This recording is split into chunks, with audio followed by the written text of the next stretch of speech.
I don't think I prepared. As I started out, I knew I wanted to fly. I knew I wanted to take flying lessons and I wanted to be a pilot, probably an airline pilot, because that's what I was most exposed to. Something as pedestrian as that. I knew I had to work because my parents couldn't afford the flying lessons. So what kept me going was probably just being focused on a goal, a dream, and trying to find a path to get to it. From having to work at a restaurant, from having to do this or get away down to the airport to take the flying lesson. So that was something that really kept me going. So I will probably say perseverance and tenacity, or the self-discipline to get myself where I needed to be so that I could earn the money to take the flying lesson. So I flew at an early age, and then this is something I wanted to pursue, and it kind of let a lot of things come into being. I wouldn't have gone to the Air Force Academy had it not been, at that time in our history, very few people were going to pilot training in the Air Force. One way to guarantee that was to go to the Air Force Academy. I was using that to become an airline pilot because it was a very lucrative life. Yes. So go fly, do your tour of the military, and get out. In fact, my yearbook said 5 years or 5 stars, fly United. No one thought I would ever stay in the Air Force. Wow. So was I focused? No, I was focused on being a pilot, but along the way I entered into this Air Force. Now part of it is interesting as we grow up. The value of an individual versus the value of a team. So along the way we play sports. We wear a uniform.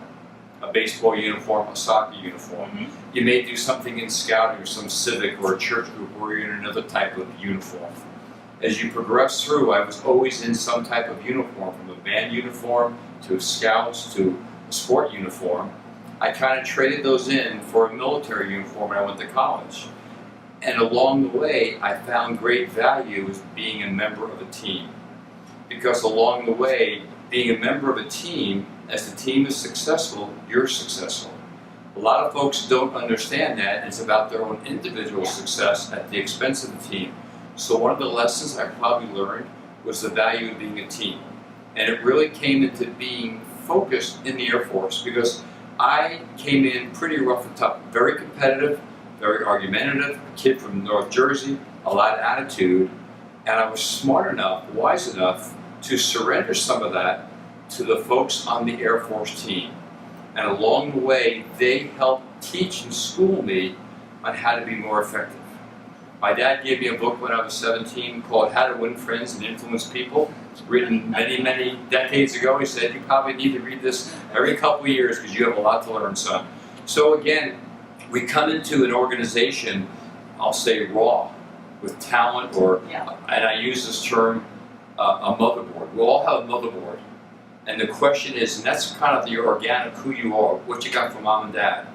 And then along the way in life, how do you plug in the peripherals of color printers, black and white printers, keyboards, the printers, the peripherals of life that said, I need to like people, I need to embrace people, I need to trust people, I need to leave some of the attitude about prejudice and racism at home because the world's a different place. So I think that happens through education and believing in people, and I think that's what allowed me to grow. Never planned to stay in the Air Force, but I found the experience part of something that, one, the uniform looked pretty cool, flight suit, all that kind of stuff.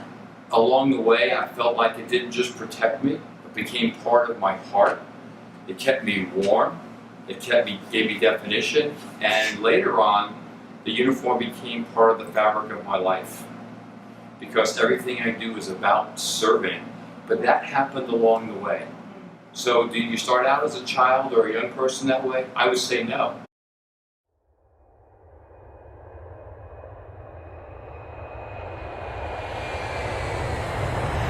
I think our parents, our family, brothers and sisters, moms and dads, grandparents, all help you with the foundation.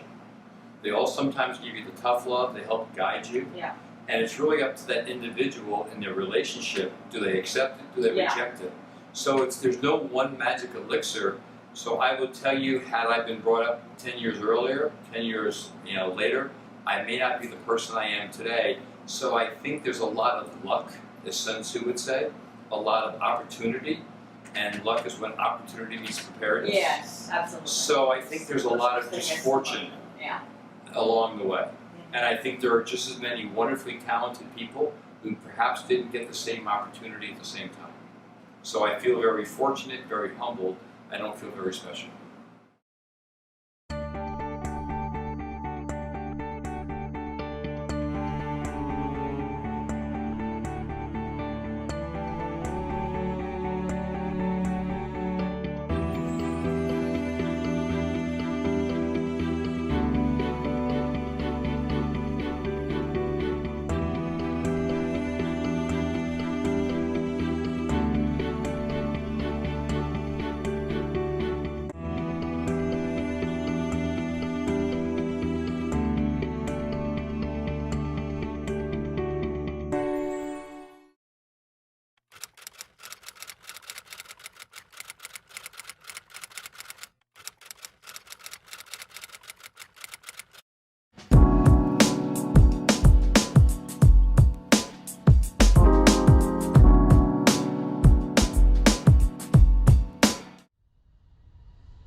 A couple thoughts come to mind. First is competition. Do you choose to compete against people to your left and to your right, and that pits you against people? Or do you choose to compete against yourself and say, how good can I be, and can I attain that? And it's a much healthier way of competing, because then you're establishing your own standard and expectation, and you don't look at the person next to you and say, they're better, they're not better. Here's where I could be. Am I able to get there? So I learned, because I wasn't this way growing up, that I wanted to compete with myself. How far could I push myself? How fast could I get there? But mindful that it was always about the team. Because if you can surrender your personal interest for the general interest of the organization, if you can trust, and that's an important word, in the institution, the organization, that as things go forward, their interests will also accommodate your interests if you can align them. So I've talked about alignment of your personal interests with your organizations. That's very important to have that healthy alignment. Second, trusting your teammates sincerely that they will be there for you. So as you do something for somebody else, you do receive benefit, but it's not focused on that. The team is successful. And then the last thing is really about competition.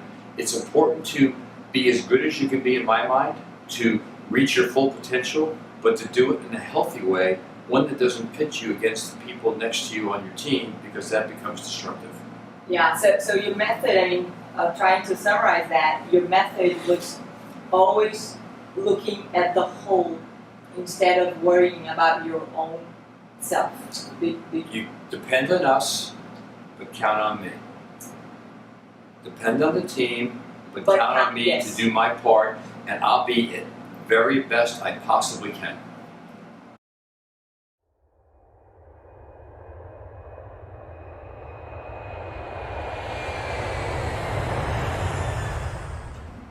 Core values, I'm going to talk about a foundational word called trust, and believing in the goodness of people. And there's a play out here in the U.S. called Pollyanna. Yeah. And Pollyanna is a very optimistic person. Oh, yeah. I've read the book. And I am Pollyanna. I believe in the goodness of people, and it comes to this. Because you wear this uniform, I trust you implicitly. What does that mean? It means that we've never worked together, but because you wear this uniform, I know you will protect me in time of conflict. I know that you won't run and hide if some bad thing happens, that you'll be there for me, to the point that I would give you the keys to my brand new car, I'd put my babies in that car and trust you to take them from A to B because I trust you implicitly. And think about the world where you operate with the principle of trust. Now, having worked in the White House where people come in for a lot of different purposes, but trust isn't there. So at the highest level, you see how it means to work in an environment where trust isn't foundational and people have to earn it. And do I really trust you? Well, do I trust you with this? Do I trust you with that? All the time and the distraction that it goes if I don't have a trusting organization. In the civilian world, trust is not implicit. As I've made this transition to, in the commercial world, and so how do you want to grow it? You can only control, and that's a very difficult word, the organization that you supervise. You care in your feed.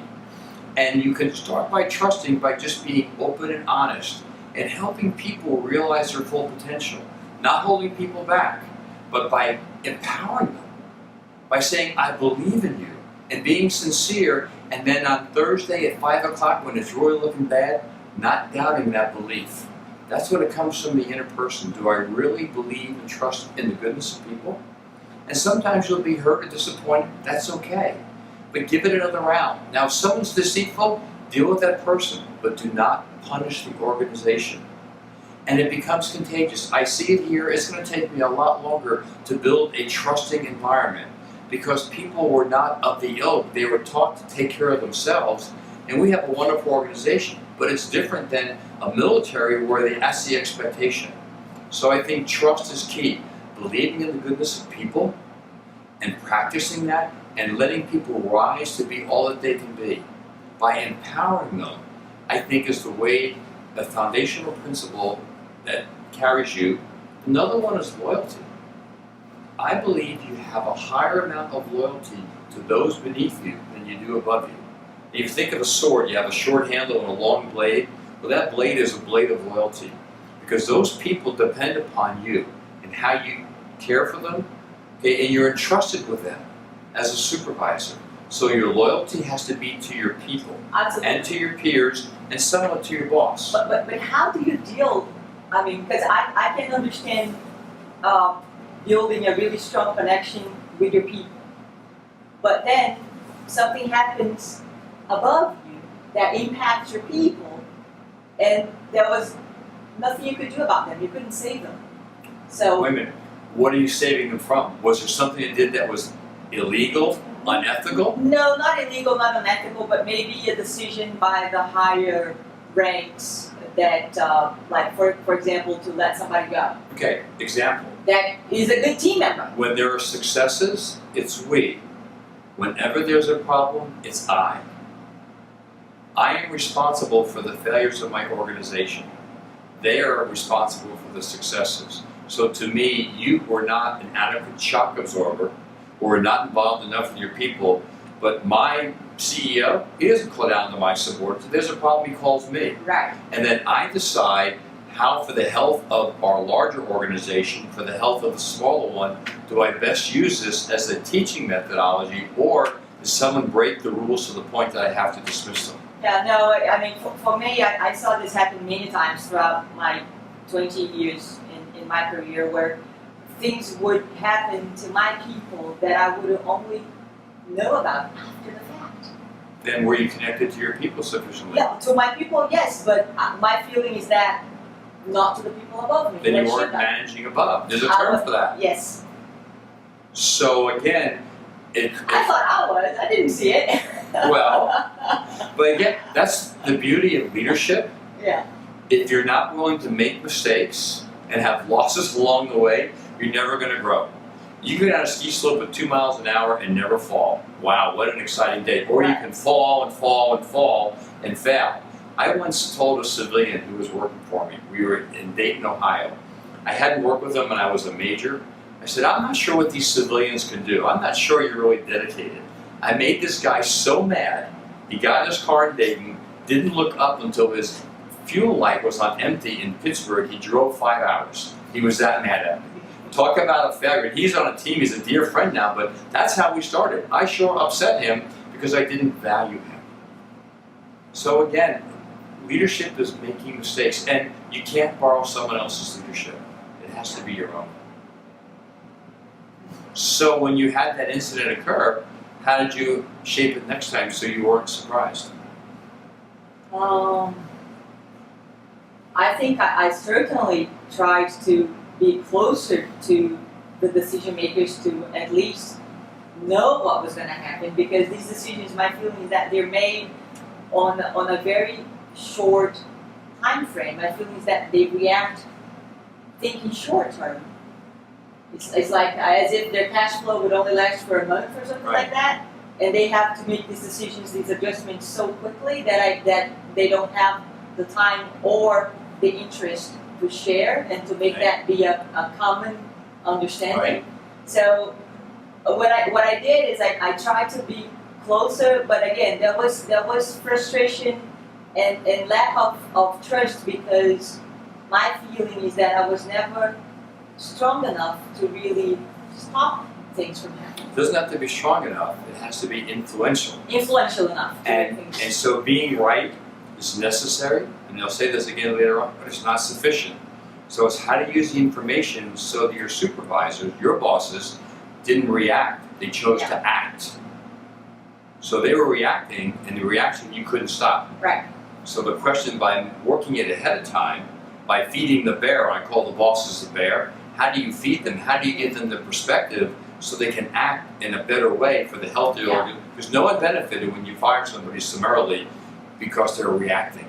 And everybody feels hurt and feels betrayed by the leadership when someone is dismissed that way. But it is what happens. I think that the lack of trust on the values of the entire thing.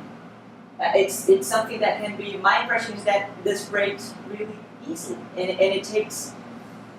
I don't know how long to build something like that until people believe that they're going to do what they say they're going to do. Right.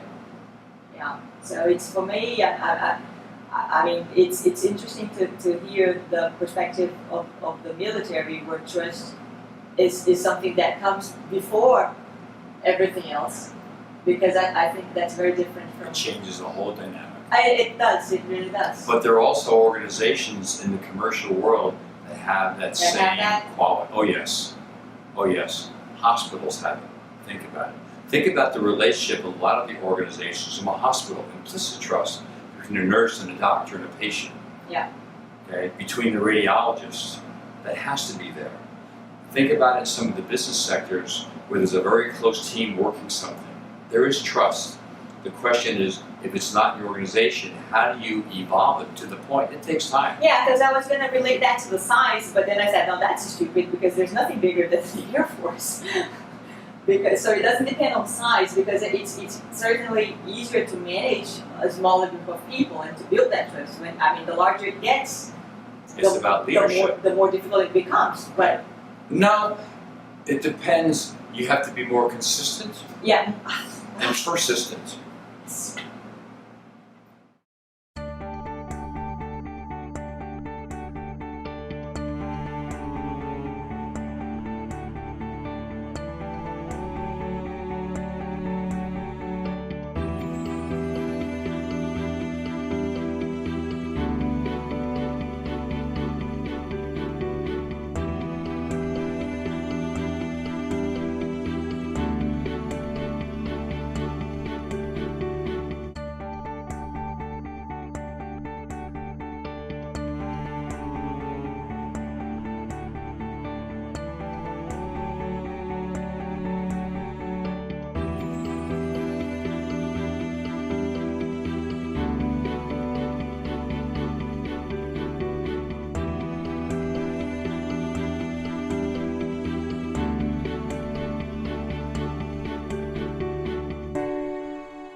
let me first talk about your ego and prejudices.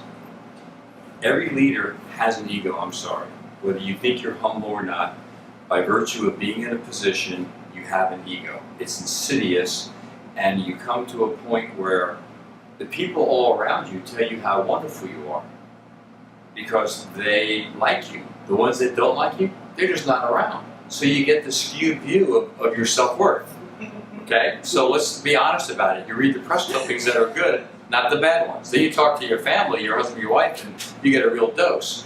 But the issue is, I believe you need to surround yourself by strong people who can come in and tell you you're lost, you're confused, you're clouding your decision with emotion. And so I always built this family of people that had complete access and could tear into me to whatever level they needed to make sure I wasn't going off astray. I had we call it general counsel, a lawyer. And I said, if you ever see me getting my personal interest involved in something, you need to come in and shut the door. Several times he goes, why are you going down this road? This is not like you. Are you clouding your decision with some of your own biases? Yeah. And so I think it's very important, the stronger willed you are as an individual, the stronger that team has to be. If not, then you will affect your organization in ways that you really don't desire because you're probably a pretty good leader, but again, you let things filter. How do I ensure that the right people get promoted? Not just the ones that I know because I came into contact with them. And what a huge sin that I use that word would be if I just promote you and you and you because I know you. Yeah. What about all the other ones that we haven't had an opportunity to work together? They're just as wonderful. So we had to set up a system where as we went down through the chain, through the lower levels, I believed in the goodness of what the people in those positions were offering. Pick up your best and your brightest. We also had a system where we actually wrote up an annual evaluation. So as I went from different leaders, I had a jacket, a personnel folder that had annual reports and appraisals. And you try to get them to be as objective as you can, but again, the system is still full of, perceptions. And so it's never a perfect system. Yeah.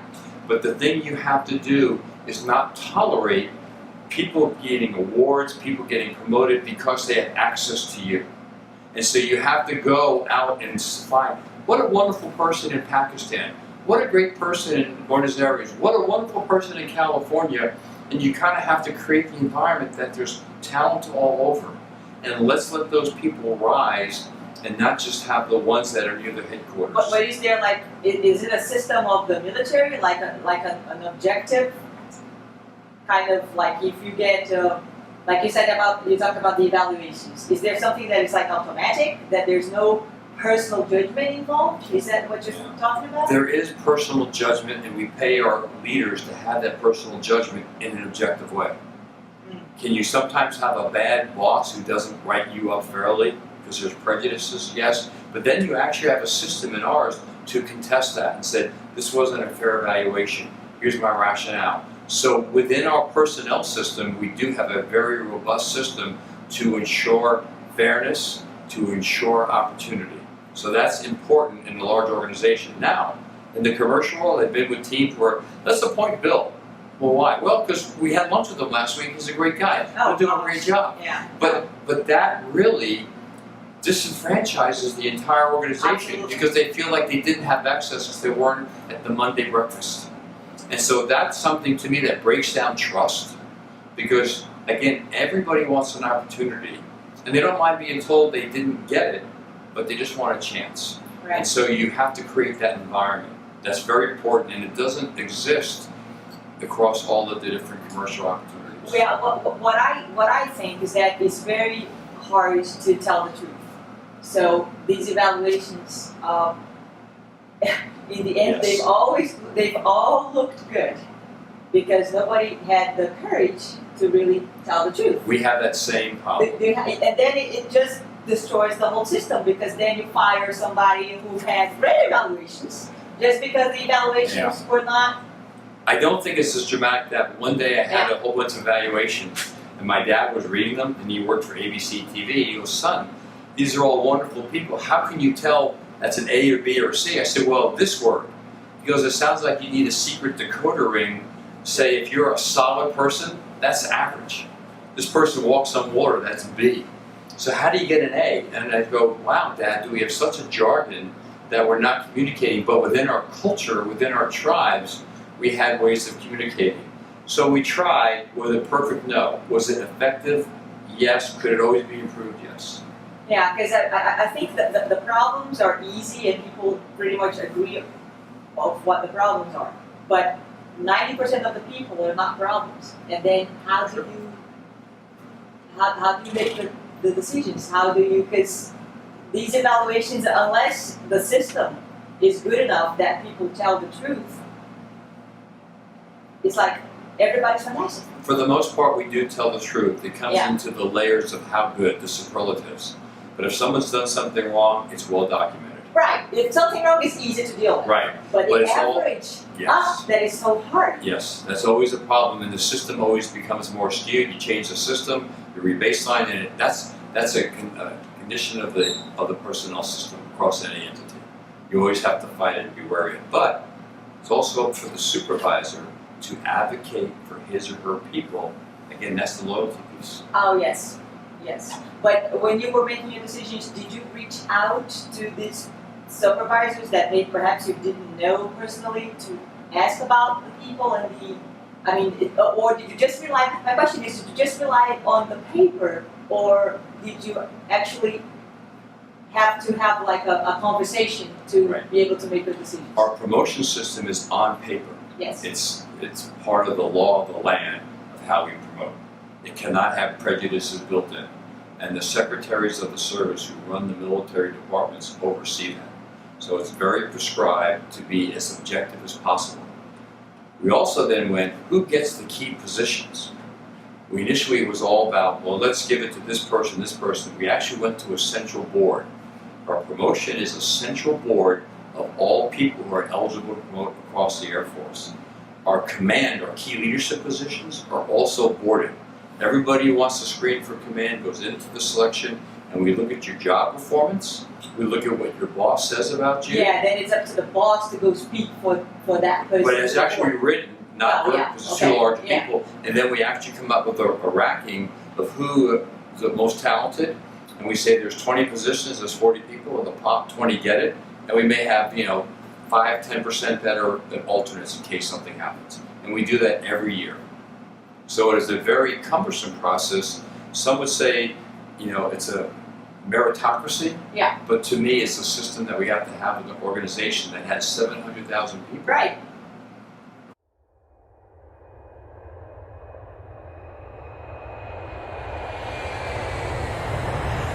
There's actually two pieces to this. One, what was the decision-making process? Right. Second, how did you ensure success of the decision? So the process is, where are we trying to go? As the leader, if you spend all your time worried about tomorrow, then the ship is going to run aground because you're not sure where it's going. So you have to have a clear vision of where you're trying to go down the road. 1, 2, 3, 4 years, doesn't matter. And you have to have that very clear in your mind, where you're trying to move this organization. Where are they? Where are you trying to get them to go? And how do you evolve them? So with the strategic vision, every decision now has context. Is this decision going to help me get there quickly? Is it going to be an impediment? Is it a decision that I have to make regardless because it's imposed upon me? And so now you have the context of, how do I look at this decision? How do I frame it? Make sense so far? Yeah, so what you're saying is that the decision is always based on a long-term view, because... If you have the opportunity, Yes. yes. And also, what is the present condition? First, you see the long-term consequences.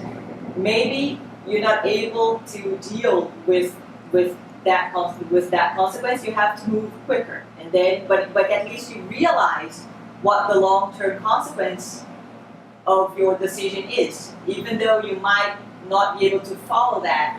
And Yeah. what is called continuity of leadership, continuity of command. you were in this position. There are a lot of people in it before you. There'll be people in it after Yeah. you. So if you come in as the supervisor, the leader, and say, we're going to do this, make a decision, I would say, well, where is the organization going? Is it going in the right direction? Are you coming in and making an arbitrary or capricious decision because you're in charge? You have access because you sit in the seat. Yeah. That's very hurtful. So to me, it has to be in context of where you've been and where you're going. So with that, then you look at, okay, I need to make this decision. Then you have to survey the environment. Who is opposed? Who is for? How strong are they? Are they informal? Are they formal? Do they have access to the people or to the money? They just have an opinion but no vote? Or do they have an opinion and have a huge vote but they have no money? So there's all these attributes of people who can be spoilers. Some people don't have to prove you wrong. They just have to give you irritating questions and they'll set you astray. And I call it those are the spoilers in life. And you have to deal with them. Who are they? How will your own people take it? Who is going to execute this decision? And so I was really that prescribed in looking at this decision. In fact, sometimes if I had to, this is going back years, if I had to make a decision, I'm not sure how I would play, I'd go to my barber. I said, do me a favor, float it. And I'd come back 2 weeks, he goes, Ray, that's really a dumb idea. Everybody, or Ray, that one's okay. So I have people who would kind of just be plants, who would kind of give me some feedback. So I'd work it. I never wanted to be surprised. I do not want to be surprised by the outcome. Everything has to be worked ahead of time so you have your best chance of being successful. You can be right with your decision, but if you haven't packaged it and marketed it, it may be a great failure. And so the question then becomes is how do you navigate the bureaucracy? Who's opposed to it? And so the whole second part of this is how do you navigate down the field? You can't just throw a pass and say it's going to go to the end zone, great, we get the decision. It doesn't happen. You have all these people who are opposed to you. And just like on a soccer field, they want to grab the ball. And you want to get the ball into the goal. So how are you going to do it? You have to be moving left or right. If you go out of bounds, it's a foul and they stop you. So you have to know how to work the bureaucracy, how to push them, but you can't be disrespectful or arrogant because they'll find some way to lay you on your side. They'll find some way to push you out and then They'll the get red it later. falls you. Exactly. So it's a game of navigating the bureaucracy because sometimes it's yard at a time. There's no great kick that's going to go 60 yards into the goal. Don't make the decision till you know how you're going to navigate to get it. Yeah. Because then you're left with the decision and it may time out. People can just wait you out. Sure, I'll get to that rate in a month. The decision's come and gone. So part of the decision is how am I going to get it to the goal? And that has to be timing, and that has to be part of the decision process so you know how to execute it.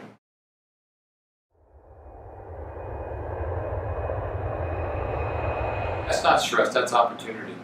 That's about how you frame it. Well, if you want to put it that way, I guess so. It's not stress. You also are a practitioner. Along the way, you pick up a lot of experiences, and we'll talk about this for a minute. You've talked a lot about your experience, your gut. Your gut is actually the limbic part of your brain. It's the part of the brain that you aren't able to vocalize. It's your feeling. It's actually based on learned experiences. And why do I love this person? Why do I dislike this person? Well, I'm not sure, but you really do. You just can't verbalize it. And so your experience is learned. And so when you go with your gut, it's something you've earned. So going with your gut is a good backstop because it's not so casual. It's actually quite earned. Yeah, I've gone with my gut a lot. And I've learned. not with the digestion, right? No, I've learned to trust it because my feeling is that it gives better answers than my head alone, my mind alone. Well, you should have an argument. Should have an argument, but I think I give more weight to my gut than I ever did before. Okay, so now, as you look at that, that's called having confidence in yourself. Because if you don't have confidence in yourself, you'll doubt yourself and not trust your experience. Yes, you will talk yourself out of something because your head will be constantly reminding you Right. that you can't do it, you've never done it before, blah, blah, blah, blah, blah. And sometimes you get into great wrestling matches. And it can be destructive, but at some point you have to say, enough, I made this decision, move on.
All the time. Oh, All the time. I would go against, I'd let everybody have their say. I would go against it based on my sensing or based on my willingness to accept risk, because the staff, a lot of your folks have become risk averse. And I think risk averse is a cultural issue that we have to start dealing with. I think our military has become risk averse. I think our leadership has become risk averse. And if you want to run for office and you have nothing in your closet that you're ashamed about, that you've done wrong, what kind of leader are you? Along the way of life, you probably made mistakes. yeah. And I want a leader that has made mistakes, that learns from his mistakes or her mistakes. If you've never made mistakes, You didn't live. you haven't done exactly. But along the way, are you willing to take risk? That's interesting, because I would imagine that somebody who goes into the military, Air Force or Navy or whatever, it would be somebody who treasures certainty, who, follows the rules, has the paycheck at the end of the month.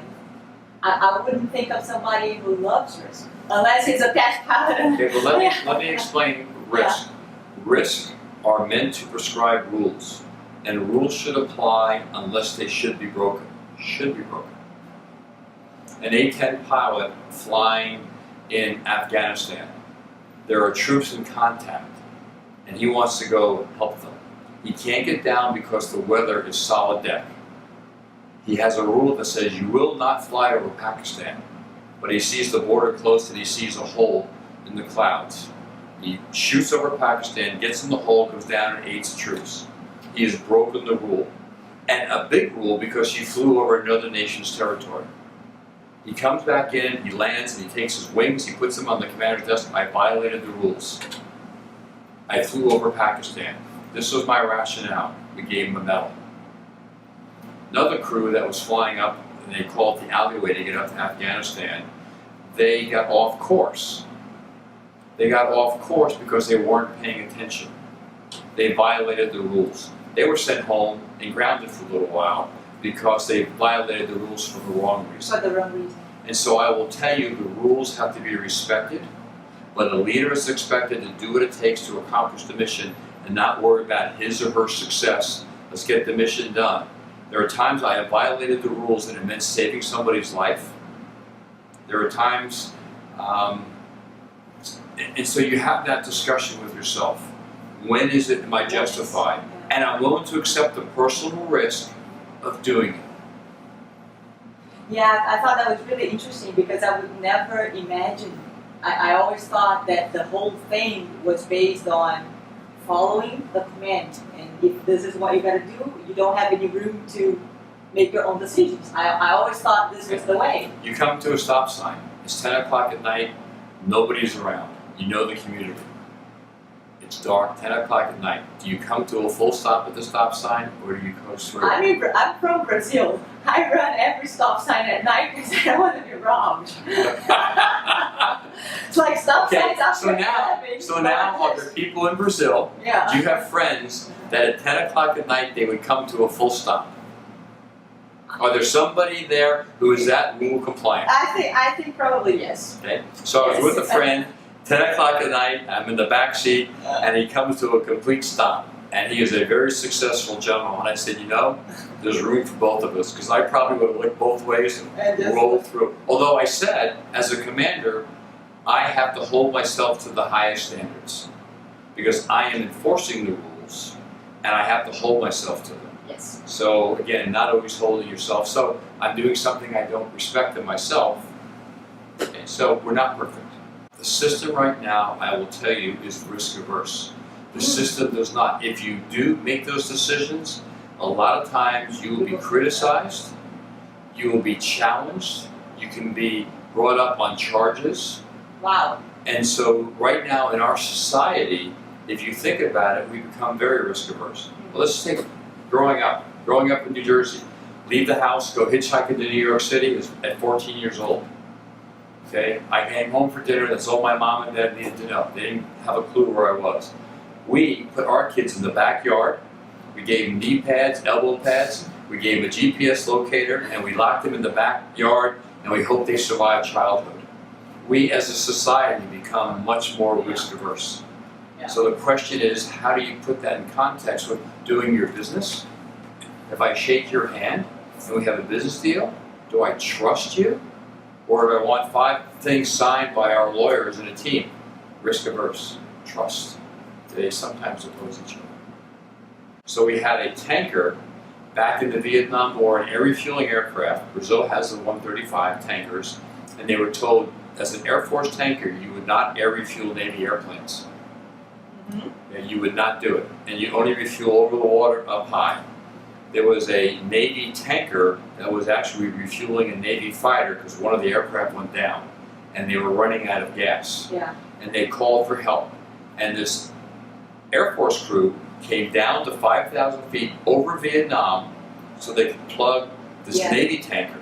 And while they were giving gas to the Navy tanker, the Navy fighter was out of gas, it went in. So 3 aircraft were linked, triple air refueling, no rules, violating the rules.